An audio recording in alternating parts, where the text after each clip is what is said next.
welcome to another edition of ClapperCorns. I am Nick Dorian. On today's episode, we're going to be talking about Hocus Pocus 2. Now, it only makes sense that on a day like today, Halloween, I might as well talk about a film that the entire family can enjoy this spooky season, and that's none other than the sequel to the original classic Hocus Pocus, Hocus Pocus 2.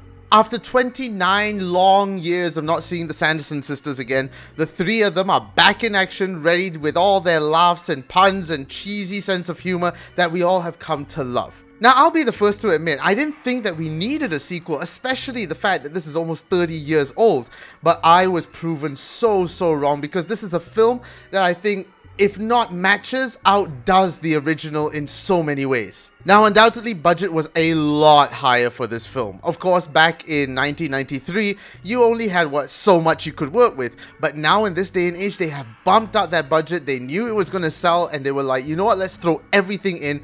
And it works, because this film no longer feels like, a sort of Disney Channel original movie.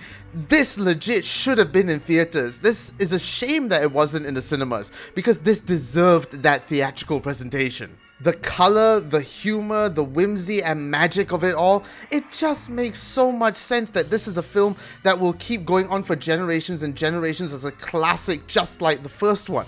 Now, story-wise, it's very similar to the first one, wherein the Sanderson sisters have returned after being brought back by the Black Flame by a little kid who saw the original event back in '93, and they've come back to seek their revenge on the town that evilly banished them to the depths of the underworld or wherever they ended up.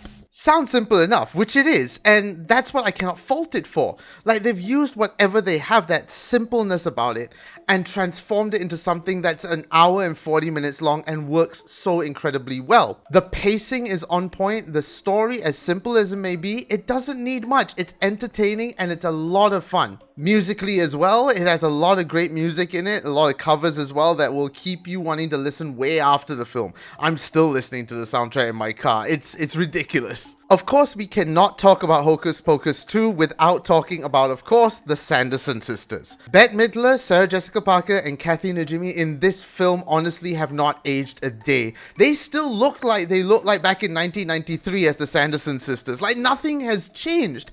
Their humor is still the same. It's almost as if these characters have never left them. And we're saying hello to our favorite witches once again, rooting for them, but at the same time, we know we shouldn't. But they're so damn funny. How could we not? And endearing as well. And as much as I love Sarah Jessica Parker and Kathy Najimy, of course, Bette Midler shines above the rest, because she is, of course, Bette freaking Midler. She can do no wrong, and as the lead Sanderson sister, she is so adorably entertaining to watch, and there's so much energy. All three of them, actually, there's such an energy about them that you just cannot take your eyes off the screen. It's amazing. What I love about this film most of all, though, is the fact that we're going back to the original film and answering a few questions that we've been waiting to see. Things like the backstory to the Sanderson sisters, how they became witches, and where that story came from, as well as Billy Butcherson, as well as Book. You can't forget Book as well. We also get that origin story as well.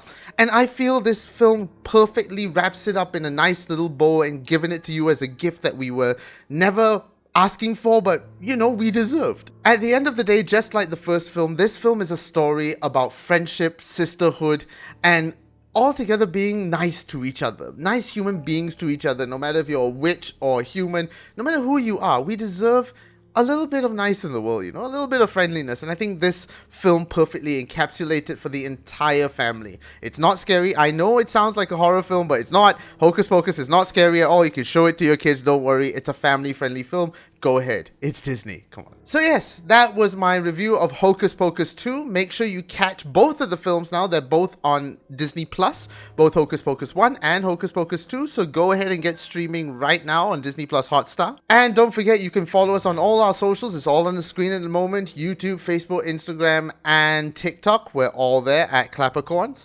I also host a bi-monthly podcast with Khairul M. Baha and Amelia Chen called Geeks in Malaysia. We talk about everything and anything there is to do about pop culture, video games, movies, TV shows, you name it, we talk about it. We're podcasts, we're video creators, we're all that. So go check us out at Geeks in Malaysia. And I also write articles for the media publication Goggler, so make sure you check out very informative articles over there at Goggler or goggler.my. Make sure you check that out and let me know what you think or whatever. Yeah. So with that, I am Nate Dorian. Thank you so much again for watching, and as always, keep watching the movies.